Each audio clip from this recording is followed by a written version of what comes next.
एक ब्राह्मण थे तो तीर्थ यात्रा करना चाहते थे, उनके लड़के थे पर उनकी ज्यादा आज्ञा नहीं पालन करते थे, तो सोचा कि बूढ़ा अकेले तीर्थ यात्रा कैसे कर पाऊंगा। तो एक गरीब ब्राह्मण का लड़का था, उससे कहा कि भैया तू इधर उधर नौकरी के लिए भटकता, अगर तू मुझे तीर्थ यात्रा करवा दे तो मैं तेरे खान पान की व्यवस्था और धनराशि भी दे दूंगा। ब्राह्मण ने कहा चलो अच्छा है, आपके साथ तीर्थों का भी दर्शन होगा। तो जहां जहां जाना चाहते थे उन जवान ब्राह्मण बूढ़े ब्राह्मण को ले गया, तीर्थ दर्शन कराती हो। जब ब्रज धाम आया तो उसको बहुत बुखार आ गया बूढ़े को। उसने बहुत सेवा की, जैसे मतलब माता अपने बच्चे की सेवा करती है, ऐसे सब सेवा की उस जवान ब्राह्मण ने। बड़ा द्रवित हुआ बूढ़ा ब्राह्मण, धनी ब्राह्मण था वो। तो गोपाल जी के दर्शन जब करने गया तो उसने कहा बेटा तुमने बहुत सेवा की है, तुम्हें क्या दे सकता हूँ? मेरे एक बेटी है, बहुत सुंदर है बेटी, और बहुत धन संपत्ति है, मैं तुम्हें दूंगा। बोले देखो बाबा तुम तो यहाँ बोल रहे हो, घर में तुम्हारे जवान लड़के हैं, हमारी पिटाई करेंगे। बोले हम गोपाल जी को साक्षी करके कहते हैं कि अपनी बेटी का ब्याह तुम्हारे से करवा दूंगा और संपत्ति भी दूंगा। बात हो गई। तीर्थ यात्रा करवा के जब घर पहुंचा तो बूढ़े की हिम्मत नहीं कि बात कर सके लड़कों के सामने, क्योंकि बेचारा गरीब ब्राह्मण का लड़का। महीना भर सोचता रहा कि कभी ना कभी तो सूचना दे, वो तो सूचना ही नहीं। तो घर गया उनके और बोला देखो बाबा आपने कहा था कि तुम्हारा, तो लड़कों ने धक्का लगाया और 2-4 थप्पड़ लगाए कि तेरी सामर्थ्य क्या है कि तू मेरी बहन से ब्याह करने की बात सोच सके। बोले नहीं बाबा ने कहा था। अब लड़कों की वो स्वरूप देख करके बाबा बदल गए। उनका हमें नहीं याद है कि हमने कुछ कहा था। और उसने कहा अरे नहीं तुमने तो गोपाल जी के सामने कहा था। तो कहा हमें याद ही नहीं कि हमने तुमसे कुछ कहा है। पीट के भगा दिया। और उस लड़के को इस बात का बुरा लगा कि तीर्थ यात्रा करके आया और कह रहा कि मुझे याद नहीं है। अब मैं अपनी तरफ से तो कहा नहीं था ब्याह करने की, और इसने हमारा अपमान भी करवाया, अब तो ब्याह करके ही रहेंगे। उसके जिद चढ़ गई। उसने पंचायत बुलाई और पंचायत में कहा कि इसने हमें तीर्थ यात्रा के लिए प्रेरित किया, तीर्थ यात्रा ले गया, मैंने इसकी सब सेवा की, इसने ठाकुर जी के सामने मेरे ब्याह की बात कही। तो बोले कोई और गवाही दो तब बात बनेगी।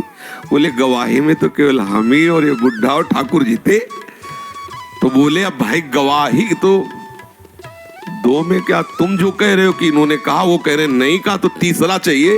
तो तीसरे में तो ठाकुर जी थे। तो बोले अगर गवाही दे दे तो ब्याह हम जबरदस्ती करवा देंगे। पंचायत पहले लगती थी गांव में, जैसे होता है ना न्यायालय, तो छोटा मोटा न्यायालय समझो गांव का। पंच लोग जो निर्णय कर देते थे फिर वही होता था।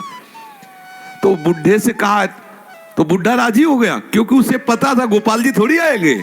उसने कहा अगर गोपाल जी कह दे पंचों के बीच में आके कि हाँ हमारे सामने ब्याह की बात हुई थी, तो अब किसी की बात नहीं मानेंगे, हम ब्याह कर देंगे।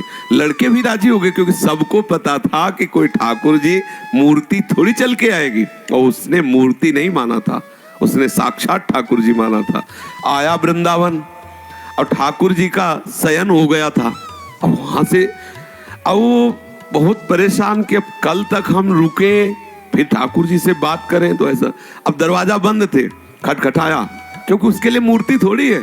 और कहा सुनो गोपाल जी, हम तुमसे पूछने आए कि वो जो वृद्ध ब्राह्मण था उसने कहा था कि नहीं तुम्हारे सामने ब्याह की बात। 2-4 बार आवाज लगाई तो वहां से तो कोई उत्तर नहीं आया। फिर बहुत जोर से बोला भड़बड़ा के, देखो हम तुम्हें चैन से सोने नहीं देंगे, हम पैदल चल के आए, भूखे हैं, और आप ब्याह की समस्या है और आपको इसका उत्तर दे। छोटी मोटी बात होती तो छोड़ देते, ब्याह की बात है। ठाकुर जी ने अंदर से कहा मूर्ति कहीं चलती है, वहां चल के जब बोले मूर्ति बोलती तो चलेगी क्यों नहीं। ठाकुर जी फंस गए। ठाकुर जी ने अंदर से कहा कि कहीं मूर्ति वहां जाके थोड़ी उड़ीसा में वहां जाके साक्षी थोड़ी देगी, मूर्ति चलती थोड़ी है। बोले महाराज जब मूर्ति बोलती है तो चलेगी क्यों नहीं। अब ठाकुर जी विवश हो गए। ठाकुर जी बाहर निकल के आए और सब सेवक लोग सुला के गए थे। समझो कितना भाव में दम है। उसने देखा बहुत सुंदर गोपाल जी साक्षात ठुमुक ठुमुक कर करके आए, नौ किशोर। बोले देखो हम चलने के लिए तुम्हारे भाव के कारण राजी तो है, लेकिन भोग राग की व्यवस्था, क्योंकि हम वृंदावन के ठाकुर, हमें तो चक माल चाहिए, हम कोई चना चवेना में तो रुकने वाले हैं नहीं। रबड़ी गुलाब जामुन ये सब चक्क चाहिए।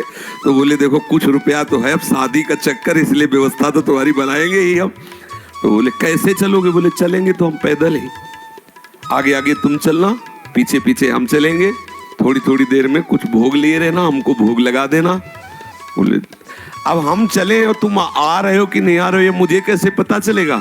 बोले नूपुरों की ध्वनि तुम्हें सुनाई देगी, अगर पीछे मुड़ के देख लिया तो जहां से मुड़ोगे वही हम खड़े हो जाएंगे, आगे नहीं चलेंगे। बात तय हो गई, चल दिए ठाकुर जी। अब आप देखो क्या मूर्ति है। अब वो बीच बीच में भोग लगाता हुआ जब अपने गांव के नजदीक पहुंचा तो सोचा केवल नूपुरे बज रहे कि आ भी रहे, मुड़ के देखा तो ठाकुर जी खड़े। बोले चलो, बोले अब नहीं, अब सबको लिवा के यहीं लाओ क्योंकि हमारा तुम्हारा वादा था। तो बोले कोई बात। गांव में दौड़ता हुआ गया, सबसे हल्ला मचा, वृंदावन के ठाकुर पधारे साक्षी देने के लिए। अब तो भीड़ इकट्ठा, साक्षात ठाकुर। अब सब पंच आ गए, तो अब पंचों के सामने बुढ़े को कुछ बोलने की हिम्मत नहीं रही। ठाकुर जी ने सबके सामने उस भक्त की वचन रक्षा के लिए बोले और कहा हमारे सामने का ब्याह हुआ। अब आप सोचो, अगर ये कोई बात सतयुग की नहीं है, ये बात सतयुग की नहीं है, ये कलयुग की ही बात है। हमारी श्रद्धा, हमारा विश्वास, जैसी हम भावना, अगर ठाकुर को मान लिया कि मूर्ति है तो मूर्ति ही रहेंगे, अगर मान लिया कि हम भले नहीं समझ पा रहे लेकिन हमारे ठाकुर तो एक दिन वो समझा देंगे कि वो ठाकुर है। जो छवि हम देख रहे हैं, राधा बाबा के पास भी ऐसी छवि थी, तो राधा बाबा से ठाकुर जी बात करते थे, ठाकुर जी मुस्कुराते थे, और हमारे सामने छवि, क्योंकि हम उन्हें फोटो मानते हैं। कभी फोटो और ये बात ना माने कि मूर्ति वो साक्षात है, ऐसी भावना करे तो अनुभव में आने लगेगा कि ठाकुर साक्षात है। जी।